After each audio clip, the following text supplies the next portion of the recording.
Um, Hello, this is my second book review, and in this review, I'm reviewing the novel Ulysses by James Joyce.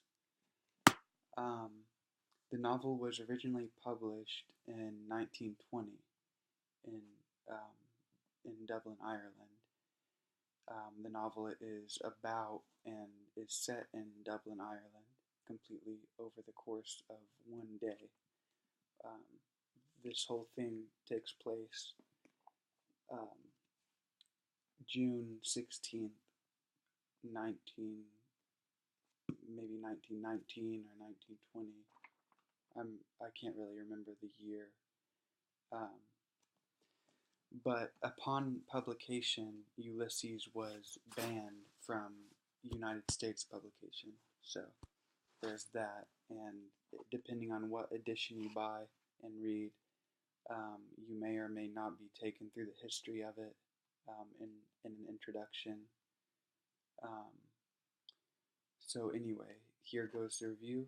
Um, the genre of writing of literature that Ulysses is modernism or stream of consciousness.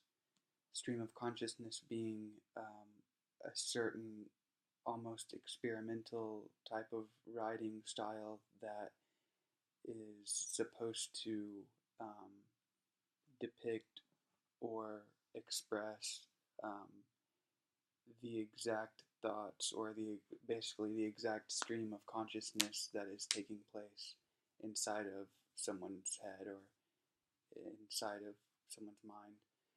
Um, but every single chapter in Ulysses, and I think there are 13 chapters or maybe 18 chapters, but I'll actually look that up real quick. Um, or technically 13 episodes. Um, so anyway, every single episode, yeah, 18. Sorry about that. There are 18 episodes in Ulysses, um, and every single one is written um, in a different way, in a different style. So to some people today, the genre could be called experimentalism, maybe. Um, but the thing about it is Ulysses, to many critics and to many readers of all sorts, is the masterpiece of modernism or stream of consciousness. Um, so the way that James Joyce succeeded in um, experimenting with how literature is written is really impressive. Um, Usually, even if someone isn't really a fan of modern day postmodernism or modern day experimentalism. As an example of what I mean by every 18 episode, every episode of the 18 episodes in Ulysses is written in a different way. Basically, um, the first, a lot of people give up reading during episode number 3 because to some people that is the first uh, truly stream of consciousness, where the stream of consciousness um, starts inside Ulysses. The first 1 or 2 episodes are kind of like an introduction to the characters, where someone is shaving and they're talking about Ireland, and they're talking about, and then the second chapter is showing, it's kind of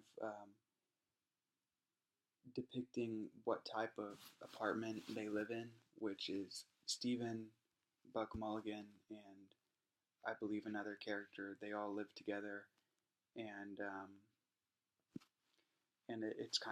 it's almost like a tree house or something, like a tall, narrow, 2-story apartment building where they have to climb up with a ladder. And anyway, it's kind of showing. At first, it kind of shows how how Buck and Steven are not really on the best terms as friends, but then again how they each kind of live different lives, so they're not necessarily best friends despite being roommates. Um, and then episode 3 is where Steven is basically on the beach and is experiencing things in a very impressionistic way, where everything he describes is kind of coming from the objects around him, and has a lot to do with the beach scenery or the rocks. And he's also writing, I think, a book of poems during this time. Um, so, as far as a plot goes, many people aren't able to pick out a plot that they're able to describe that adequately, both describes what the general plot is and also how the novel operates as a stream of consciousness experiment almost. But inside of the plot, oh, okay. Well, let me go through some of the styles of the episodes that I remember. Um, one of the episodes or chapters in the novel is written like a newspaper would, with a boldened newspaper headline, and then something about it underneath.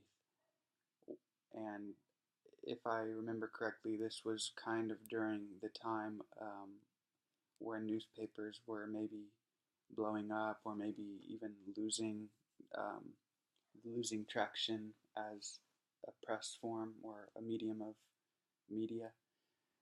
Um, but I'm not too sure. But there's one episode where everything is written like a newspaper, and then there's another episode where, kind of towards the end,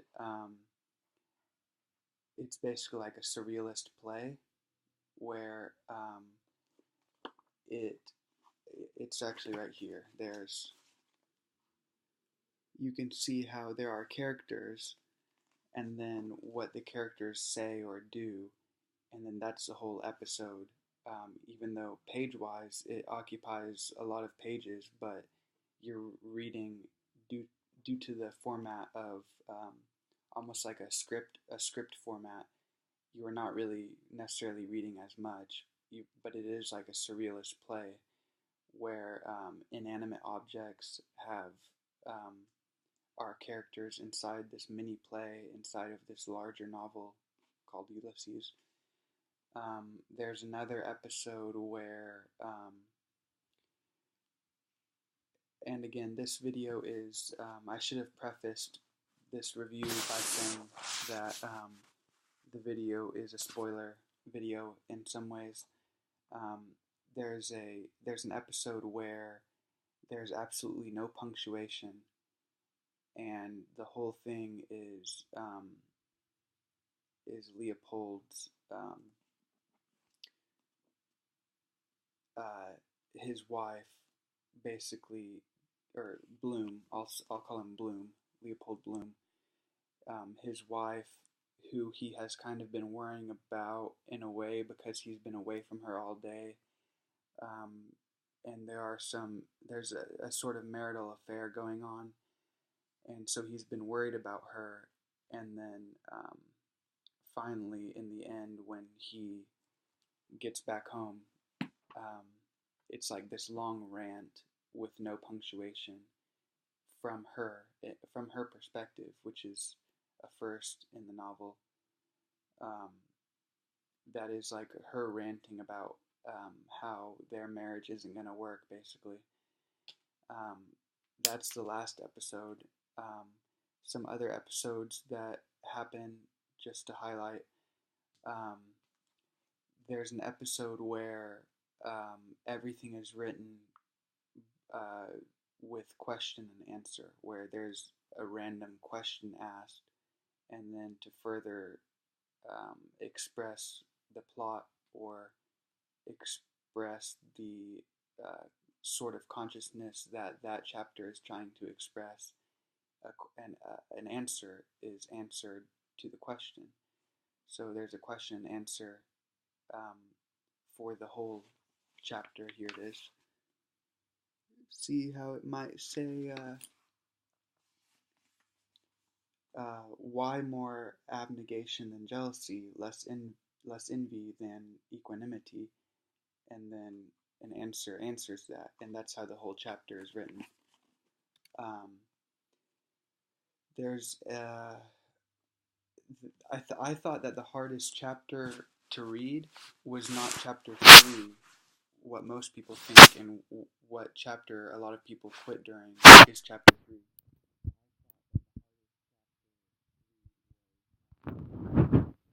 That takes place inside of, I think it's a hospital where someone's giving birth, and it's like the whole chapter is really complex theory on childbirth and mothering, and also really complex theory on Shakespeare.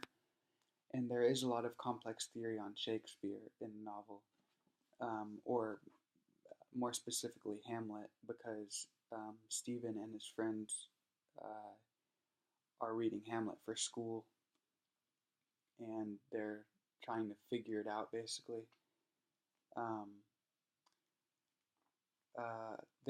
there's another chapter where uh, inside of the episode, um, different things are split with stars.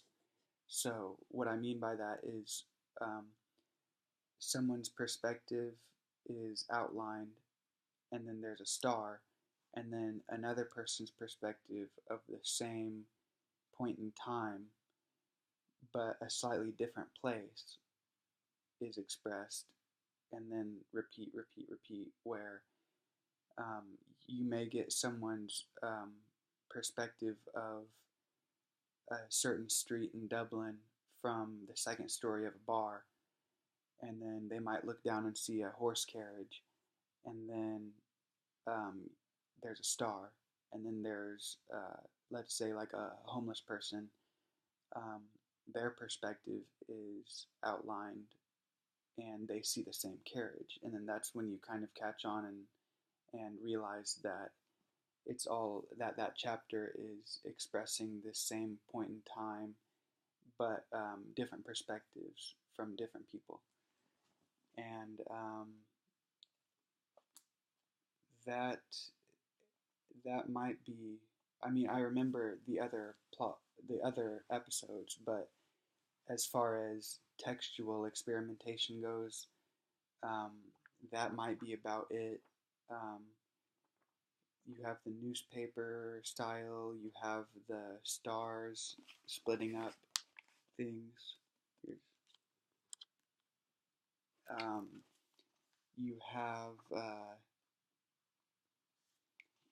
like, oh yeah, you have this one episode that takes place during a certain character's burial, and that that certain character dying, um, I believe he was drowned accidentally, and these people tried to save him, and so he's not really a character in the novel besides being a dead person that a lot of characters in the novel know about and miss dearly.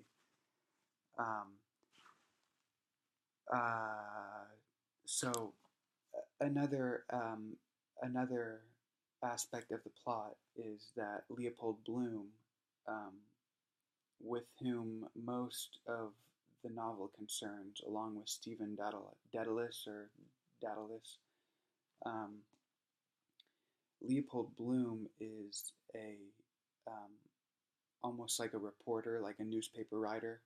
He's a writer, and he is trying to submit an advertisement by this company that has to do with making keys, or kind of like a locksmith company, and he's trying to make their ad better in the newspaper.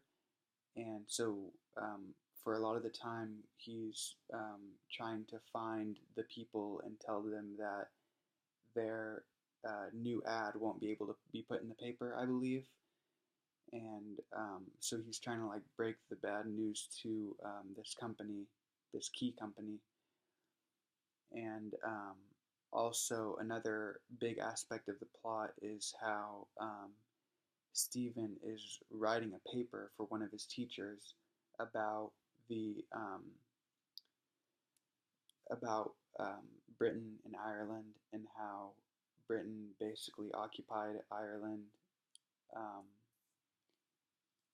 and how much that affected some people like James Joyce, um, to the extent that they would make it a central um, aspect of a plot in such a novel as Ulysses. Um, and another episode in the novel has to do with a type of parade going on. I believe it's like this parade that's going on um,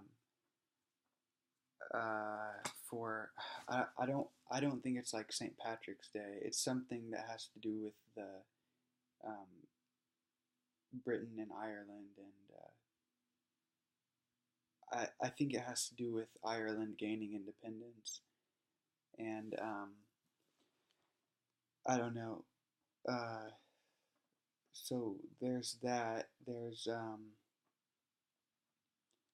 the episode where um, Stephen and Leopold, I think, finally meet and kind of hit it off after the surrealist play, which is a weird. They come into each other's lives during this weird surrealist play, and then they kind of like get together at this bus terminal. I think it's like what I envisioned in my mind was like a Greyhound bus terminal, um, and they're talking about the day that has just happened, where I don't know, they're talking about the day, and then Stephen goes over to Leopold's house, and so yeah, that's pretty much my review. Like I said, the plot is very, I wouldn't say non-linear. I think it's linear to a large extent, but it's like non-spatial. Like there's not a set setting or a set perspective of first person or third person. There's not there's not really there's not really a protagonist that you are strictly following the whole time at all. Um, so it's very disjointed in the best, like most professional way possible. In a way, like um, it's not like a it's not really necessarily like a surrealist movie. It's more like a pioneering work in modernism. Um, so that's, I mean, I think that's basically my review. Um, there are a lot of crazy things that happen in the novel. A lot of entertaining things. Um, uh, I would rank the novel very highly. I would say 5 out of 5 stars, definitely. Um, it's probably not for everyone. It took me a while to read. It took me about a month to read, I think. Um, so about as long as I've spent on a novel, and about as long as a lot of people do spend on a novel, um, is spent on Ulysses. But I have spent more time on other novels. Um, and I think I've read novels that are maybe slightly more difficult to read than Ulysses word for word. Um, but Ulysses really does get it right. The whole like early surrealism, or basically modernism. Um, so yeah, this is a long review, longer than I thought, but definitely 5 out of 5 stars. Would recommend. to any fan of literature, really. It might just take you a while, and it might definitely not be the easiest book you'll read, but it could be the most rewarding book, or at least one of the most rewarding books you've read. Um, Especially if you're into like weird perspectives and surrealism and dreamlike states. Um, it, there's a lot of Latin in the novel, um, but online you can find really easy and quick translations. Just type in like Ulysses Latin and then um, whatever Latin you want translated. And I think there's a website that has like all the translations for it or annotations.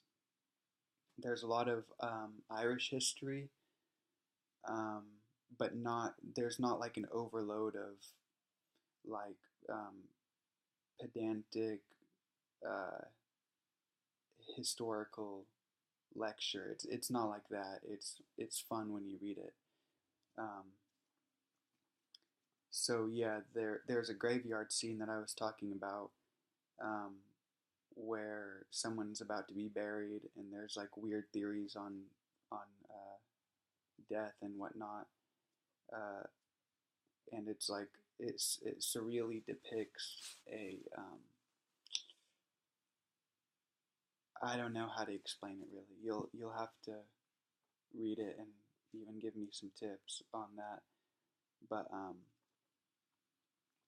a lot of it is also like not really alliteration. I'm not sure what it's called, where it's like um, scat or something like where what scat is to music, where he'll like almost make up his own words sometimes, or rhyme stuff and separate. Like there's weird punctuation, there's weird page structure, text structure, stuff like that. So if that's what you're into, then 10 out of 10 would recommend Ulysses. Um, so just let me know what you think. Oh no. Okay, sorry, I thought my laptop died. Just let me know what you think, uh, and start up a discussion about Ulysses if you want. Um, maybe mention your favorite episode. Mention why you think James Joyce liked Stream of Consciousness so much. Um, so yeah, thanks for watching, guys, and have a good day.